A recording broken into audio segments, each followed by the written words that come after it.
Hi, today I'm going to show you how to remove yourself from a background. In this case, I'm going to go ahead and create it for a thumbnail, a YouTube thumbnail video.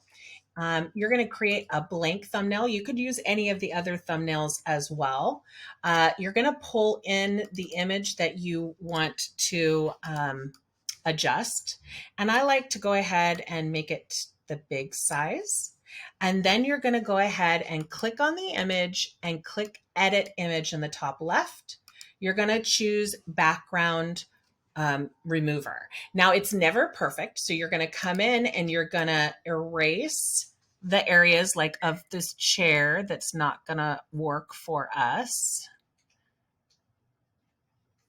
And it does not have to be perfect. It's not going to be anything that's super noticeable. I also want to restore and bring back some of her arm here. And that looks good just like that. So then I'm going to say done at the top. Now, this is the rest of this is transparent, but I do like to make it the same size as the image. It's just easier to work with. So I'm going to go ahead and make that smaller.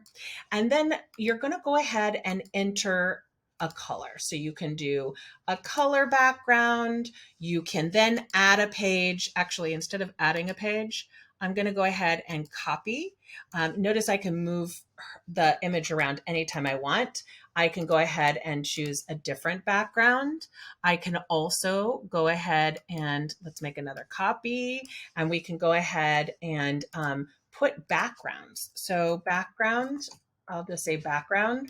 You can also, and you can use videos and you can use anything else. So let's say I put this in the background, then it's a video in the background, which is kind of cool, right?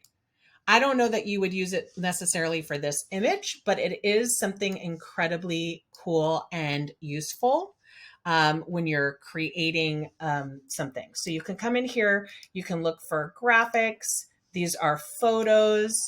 So I can put it on marble. I can put it on this texture, which looks like a suede. You can really use all kinds of things.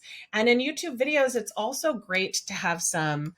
Look at how I can just move her image around. That's kind of cool too. And then that's it. So it's super, super simple. I hope this helped you in case you want to remove a background from yourself and enjoy.